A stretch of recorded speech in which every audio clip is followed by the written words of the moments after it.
as I've been talking to people across the state, there are more and more people who are not becoming woke, but are becoming awakened to what the government is doing to us.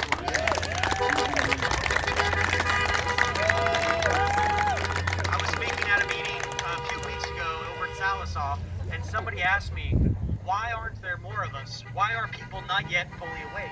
And I told them, we all have that line, right?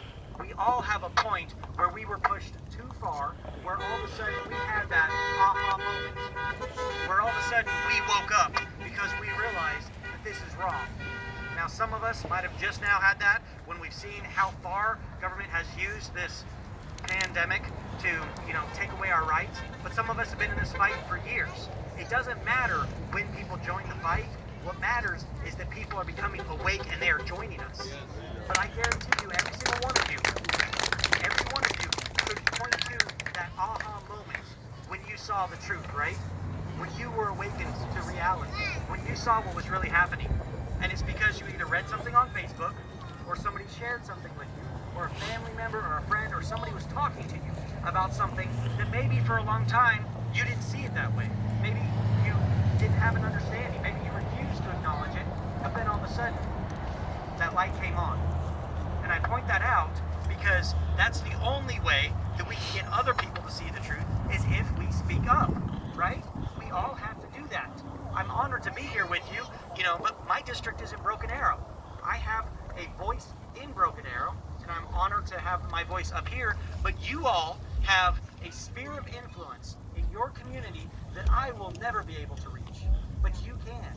You can tell them about how government is overreaching. You can tell them how this is unconstitutional. You can show them the statistics. You can use whatever means necessary to reach them, to help them to see the truth. And that's what we have to do. Little by little, we will gain ground, but we all have to stand together, and we all have to speak up, right? Right. How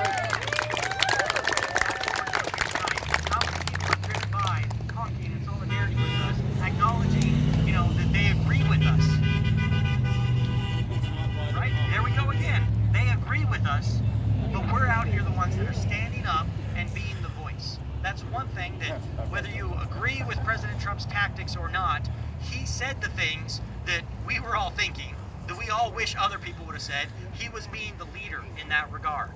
Somebody has to be the leader. And it's going to require a lot of you to be the leader in your areas, in your families, in your friends, in your work, wherever it might be. We're all going to have to stand up, and we're going to have to use our voice. So I want to hit on a couple things also. Like I said, actually, Wendy stole some of my speech because she covered some of these things.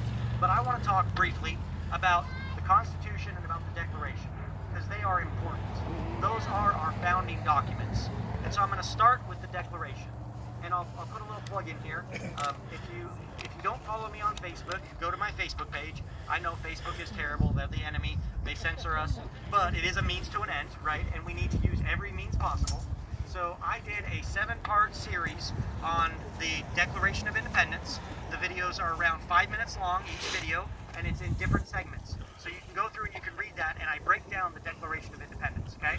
So I'm going to hit on a few highlights from those videos, but you can go on my Facebook page. It's just Nathan Dahm, D-A-H-M, Nathan Dahm, and you can see these videos, and you can share them with your family and friends and help them to understand the proper role of government.